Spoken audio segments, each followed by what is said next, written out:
Welcome to the Daily Forkast, October 22nd, 2021. I'm Angie Lau, Editor-in-Chief of Forecast News, covering all things blockchain. Well, Australia's long-awaited Senate report into fintech regulation has been finally published. It makes 12 recommendations, which aim to establish a clear framework for digital assets in the country. We're going to take a look at how the report could shape the future of crypto in Australia, and a whole lot more coming up. Let's get you up to speed from Asia to the world. First up, Australia's Senate Select Committee has delivered its third and final report on Australia as a financial and technology centre.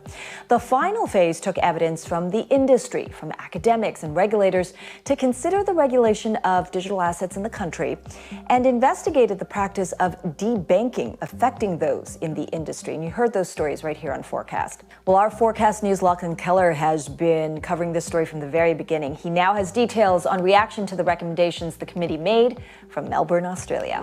Among the recommendations, establishment of a licensing regime for digital currency exchanges, a framework for characterising digital asset tokens, and ensuring capital gains tax applies only to transactions that result in a clearly definable capital gain or loss.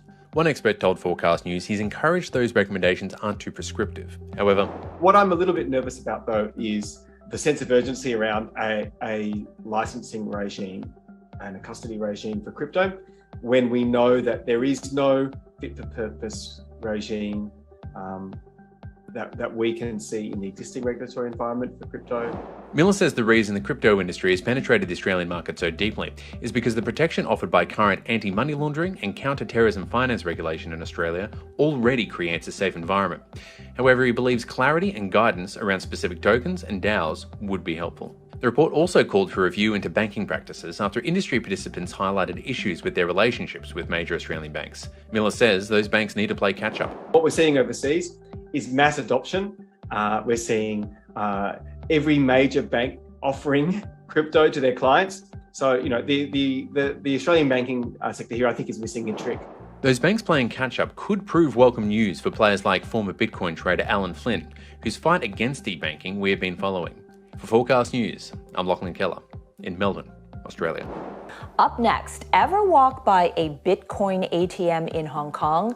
Well, if you haven't yet, chances are you're going to soon. There are already 134 Bitcoin ATMs in Hong Kong, with a whole lot more planned. So if you ever go to visit, you might just stumble into one.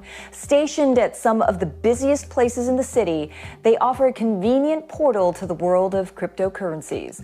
But is there more to it than accessibility? Forecast News' Danny Park reports. A Bitcoin ATM is a physical kiosk that people can use to easily buy crypto with cash.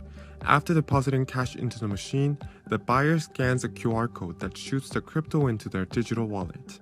As most people have experience of using an ATM, a Bitcoin machine seems an easy way to start one's first crypto purchase. Angus Lowe of CoinUnited told Forecast News he's seeing a new pool of investors using them. I'm quite surprised there's an age range from maybe 40 to even 60s. There's people within this age range, they actually come in and inquire about cryptocurrency and end up, they actually deposit and buy cryptocurrency.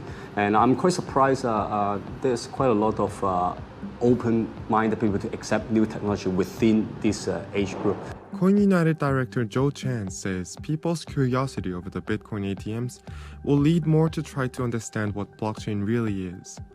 And to further that, the company has launched CoinUnited IO Academy to educate people on blockchain, crypto, and NFTs.